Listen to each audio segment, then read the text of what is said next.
Hai pelajar, kita teruskan dengan ulang kaji pengajian perniagaan SPM Penggal 2. So hari ini cikgu nak sambung dengan bahagian yang keempat di bawah tajuk pengurusan. Okey. So apa yang kita nak belajar hari ini adalah dua bahagian. Yang pertama ialah berkaitan dengan peringkat pengurusan. Okey, di mana ada 3 peringkat, iaitu peringkat bawaan, peringkat pertengahan dan peringkat atasan. Okey.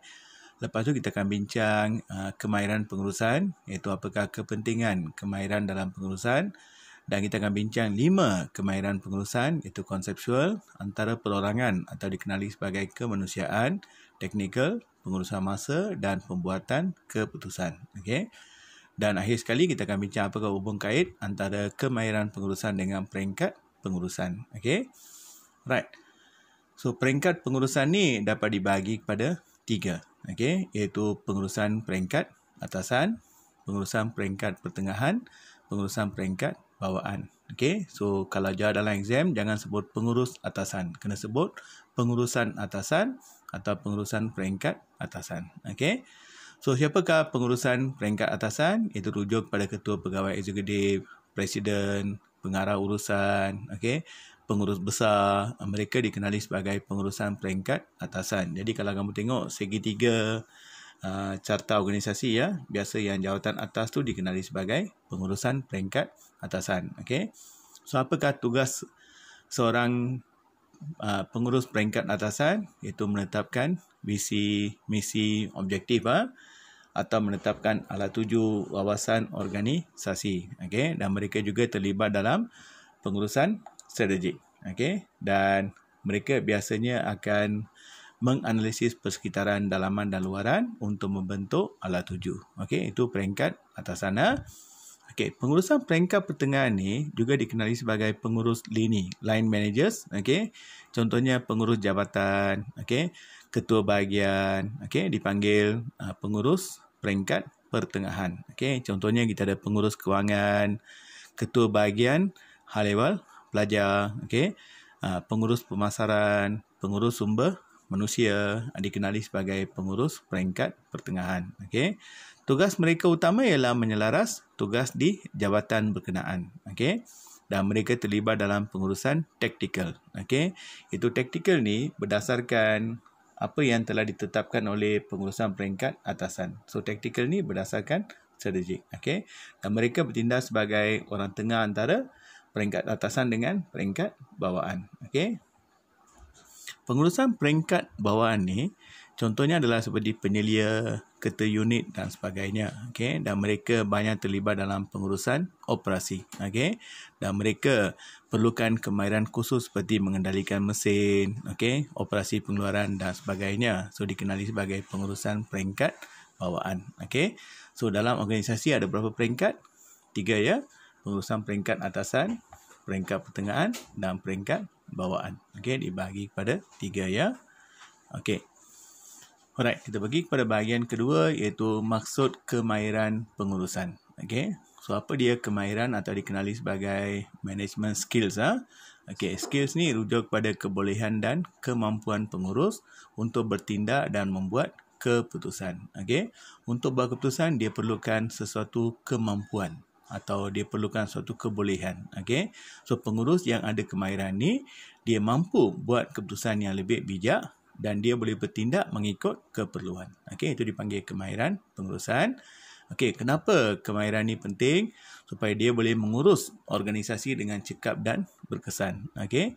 Contohnya kalau dia ada kemahiran pengurusan masa, dia boleh utamakan kerja. Okey. Kalau dia ada kemahiran kemanusiaan, dia boleh berkomunikasi, boleh bekerja secara efektif dengan orang lain. Okey.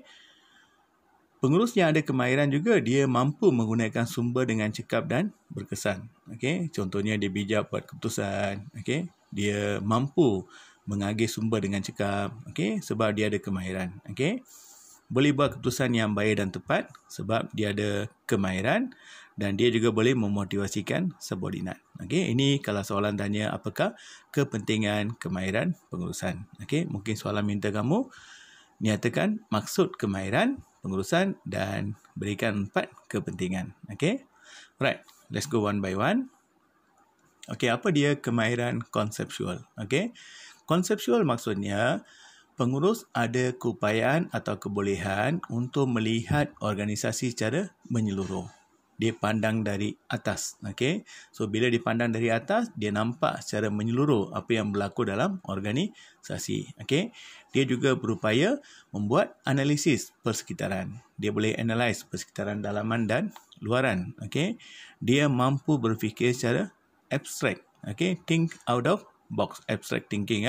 So, ini kebolehan kemahiran konseptual. Okay? Dia boleh kenal pasti dan juga analisis masalah.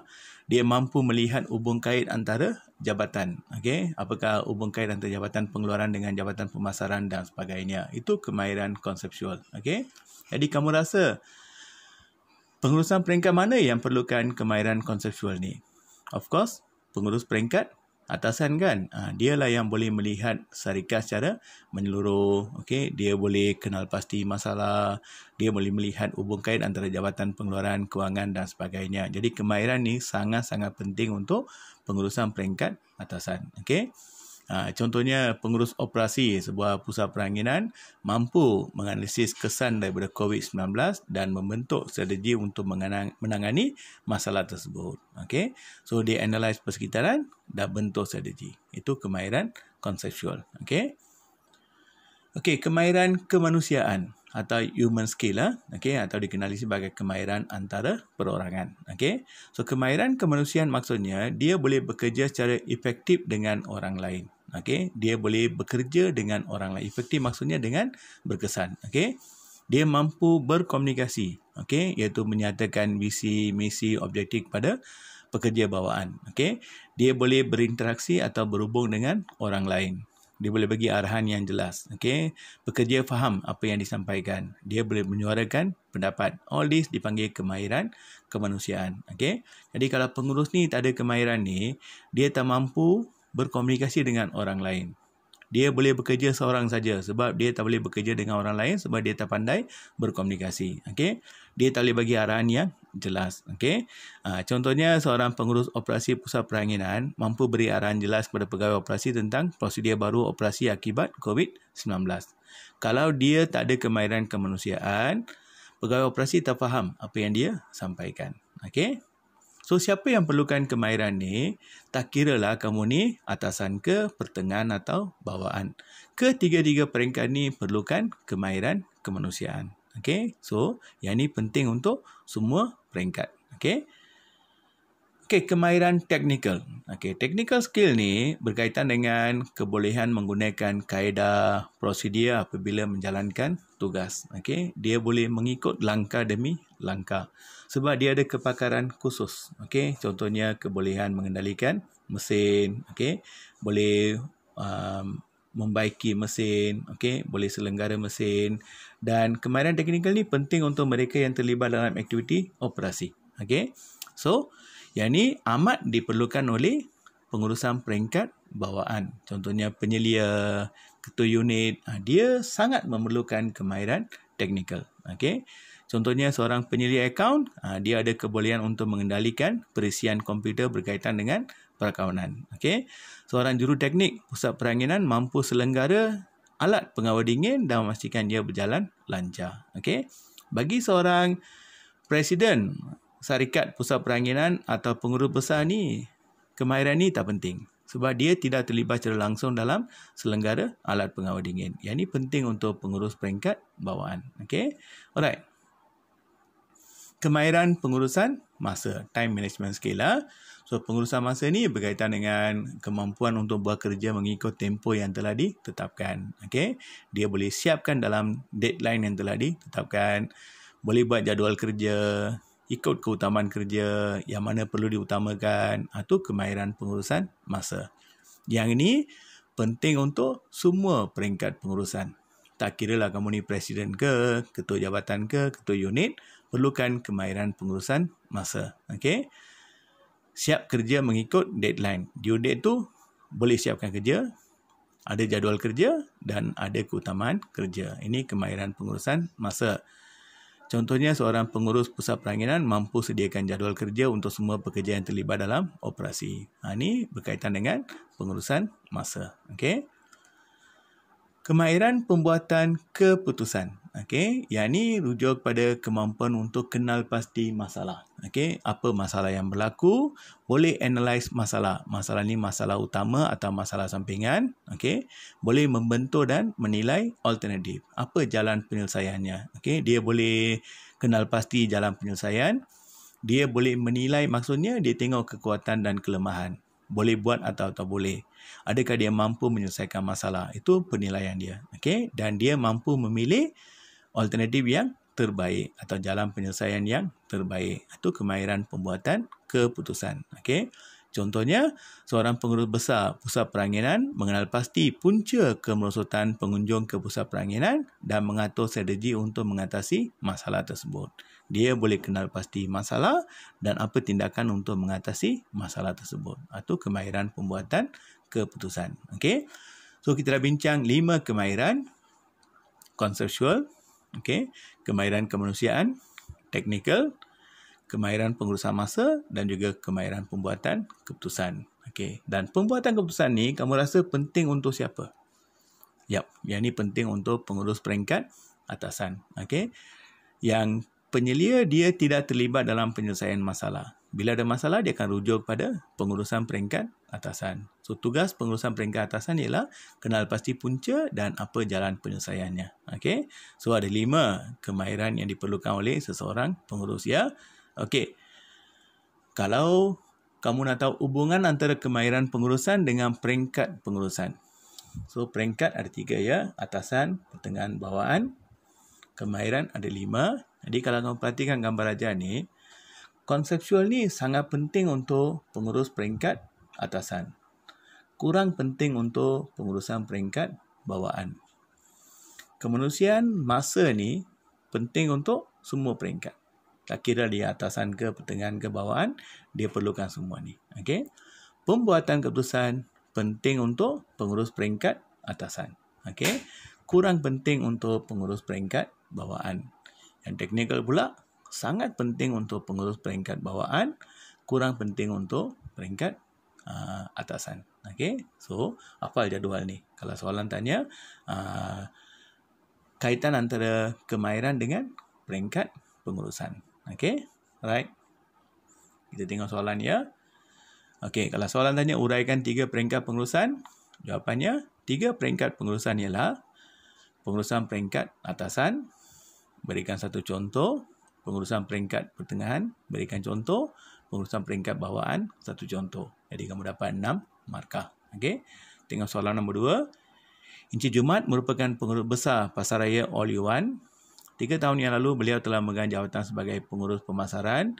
Encik Jumat telah menyertai Pasaraya ini sebagai penyelia stor pada tahun 2001. Jelaskan 3 peringkat pengurusan yang dilalui oleh Encik Jumat. So, pengurus besar ni pengurusan peringkat atasan. Pengurus pemasaran, peringkat pertengahan. Penyelia stor, peringkat bawaan. So, sebut peringkat dan contoh dalam situasi. Okey.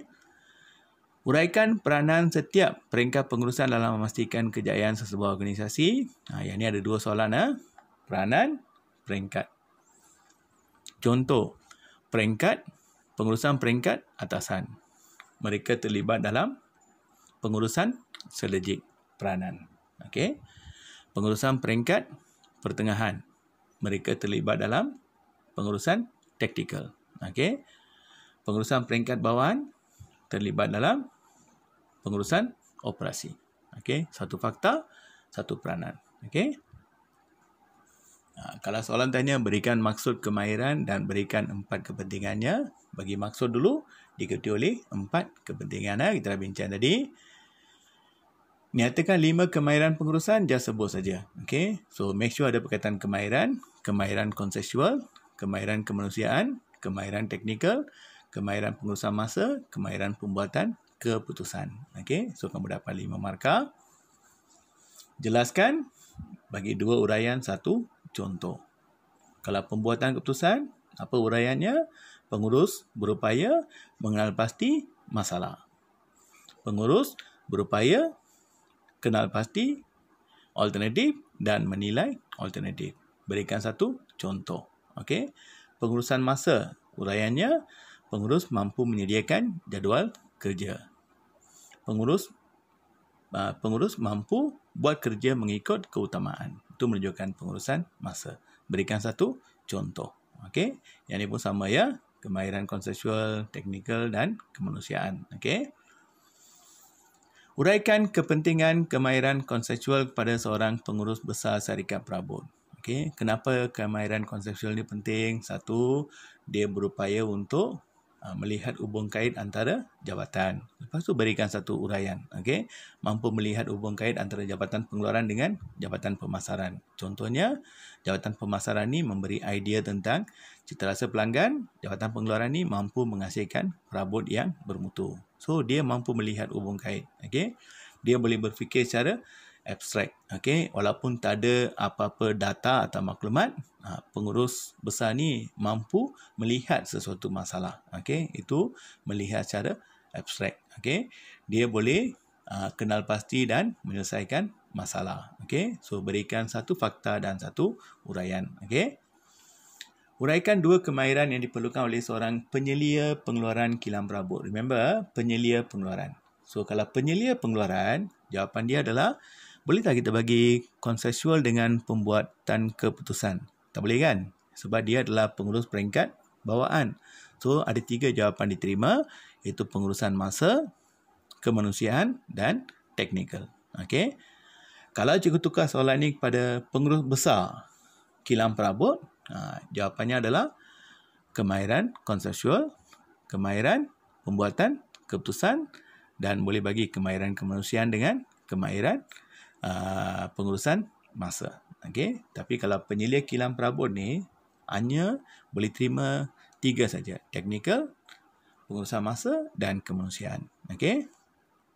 Last one, jelaskan 5 kemahiran pengurusan. Ini esei panjang ya, 20 markah. Jadi, mula-mula bagi fakta. Kemahiran pengurusan masa. Bagi 2 uraian dan 1 contoh.